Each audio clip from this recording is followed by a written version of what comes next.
या हमारे श्री वरदराज भगवान, वहां दो वरदराज भगवान हैं।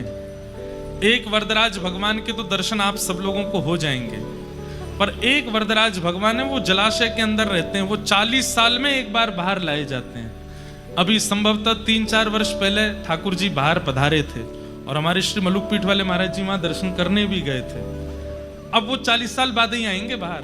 हम सब तो 80 के आसपास के आ जाएंगे, तब तक बचेंगे भी कि नहीं पता नहीं। महाराज जी तो दर्शन कर आए एक बार। हमने कही महाराज जी हमको भी ले चलते संग में। वरदराज भगवान वो जलाशय में ही विराजते हैं। 40 साल जाने कितने कोई महीने आते हैं, उतने साल बाद तभी वो बाहर आते हैं। तो उनकी सेवा में श्री रामानुजाचार्य जी थे। तो वहां कांचीपुरम में यमुनाचार्य जी दर्शन करने गए। तो जब रामानुजाचार्य जी को उन्होंने देखा, रामानुजाचार्य जी कौन है? शेषावतार, शेषनाग के अवतार। साक्षात शेषनाग त्रेता में लक्ष्मण बन करके आए, द्वापर में बलराम बन करके आए और श्री कलिकाल में रामानुजाचार्य बन करके आए। रूप देख करके ही पता चल जाता है कि गुण कैसे हैं। उनको कांचीपुर स्वामी जी महाराज ने सेवा दी थी कि आप पास के सरोवर में से जल ला करके श्री ठाकुर जी को पधराओ। तो रामानुजाचार्य जी नित्य जाते थे, जल लेकर के अपने कंधे पर रखकर लाते थे। तो जैसे ही यमुनाचार्य जी ने उनका रूप देखा और सेवा के प्रति जो लगन देखी, वो सब देख करके वे आनंदित हो गए। बोले ये है अधिकारी इस परंपरा को आगे ले जाने का।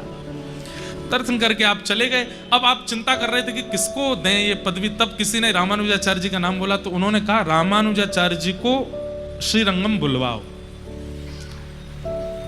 और ये आज्ञा दे करके वो मंदिर के अंदर आए तो श्री रंगनाथ भगवान ठाड़े हो गए और बैठ करके बोले यमुनाचार्य जी मुझे आपकी बहुत याद आ रही है। ठाकुर जी यमुनाचार्य अरे जय जय, मैं सामने ही तो खड़ा हूं, यहां नहीं, अब तुम्हारे वैकुंठ में आ जाओ। क्योंकि वो चाह रहे हैं कि ये दोनों मिले नहीं, मिलेंगे तो पृथ्वी का उद्धार कर देंगे, तो पृथ्वी को वैकुंठ भेज देंगे पूरी को। सब लोगों को तो मंत्र दीक्षा दे करके कल्याण कर ही देंगे, ये पृथ्वी को भी मंत्र दीक्षा दे देंगे, पृथ्वी भी वैकुंठ आ जाएगी। तो यमुनाचार्य जी से बोले अब आप मेरे वैकुंठ आ जाओ, मुझे आपकी बहुत हाथ पकड़ ली। और ठाकुर जी मनावे में तो आगे हैं ही हैं, आप मेरे नहीं हो, मेरी बात नहीं मानोगे। यमुनाचार्य जी बोले इतने सारे शिष्य हैं और अभी तक हमने आगे का किसको पदवी देनी वो चयन भी नहीं, इनमें से किसी को चुन के बैठा दो ना। यमुनाचार्य जी ऐसे नहीं, आपने हमको पृथ्वी पर भेजा है मानव कल्याण जीव उद्धार के लिए, चुन करके विशिष्ट किसी व्यक्ति को बैठा के आएंगे। ठाकुर जी बोले अब देखो हम तुमसे निवेदन कर रहे हैं, तुम आ जाओ हमारे पास। तो